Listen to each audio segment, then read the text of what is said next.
Hi, and welcome to part 4 of Locusts Will Eat Your Money.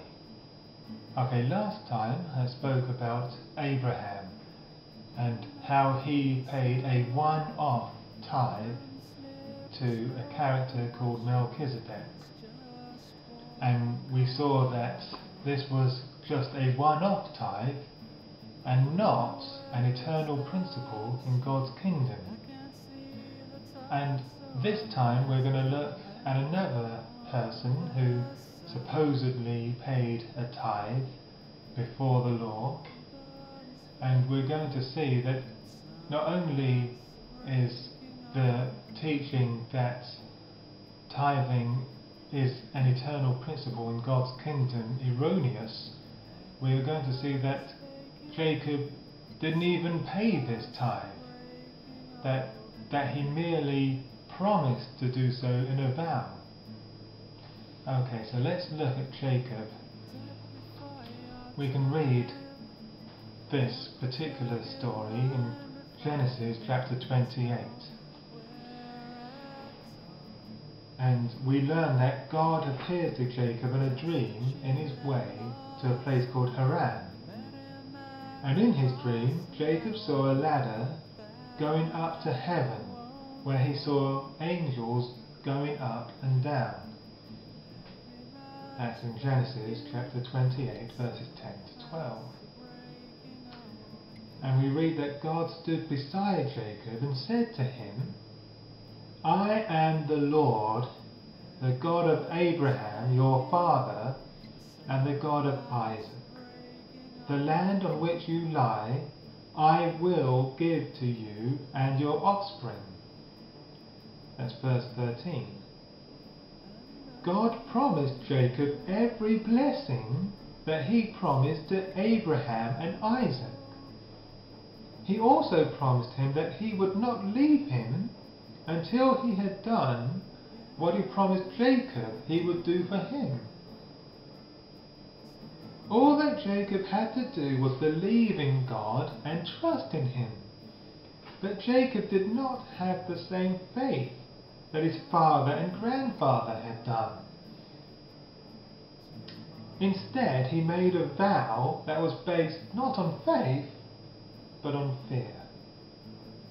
He vowed, "If God will be with me and will keep me in this way that I go, and will give me bread to eat and clothing to wear, so that I come again to my father's house in peace, then the Lord shall be my God, and this stone which I have set up for a pillar shall be God's house. And all that you give me, I will surely give 1/10 to you."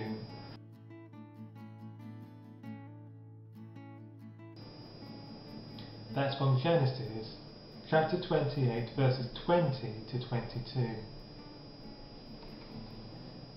Now, Jacob's promise to give 1/10 of everything that God was to give him was on the condition that God stayed with him, kept him safe on his journey, and provided all his needs.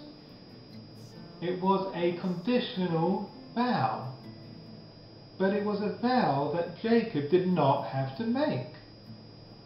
As we have already seen, God had already promised to be with him, and moreover, he promised to give him all the blessings of Abraham and Isaac. All God required of Jacob was his faith.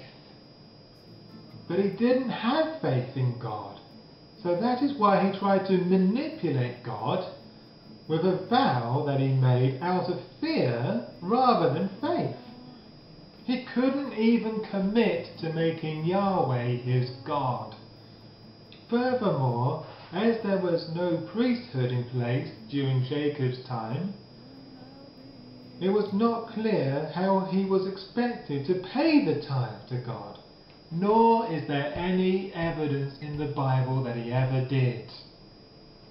So this is hardly a suitable scripture to prove that tithing existed before the law. So you see, now that we've looked at the only two people who supposedly tithed before the law, we have learnt that actually tithing was not practiced before the law, and tithing is not an eternal principle in God's kingdom. Okay, well, thank you for listening, and please come back next time as we get stuck in to Malachi chapter 3. You don't want to miss that one.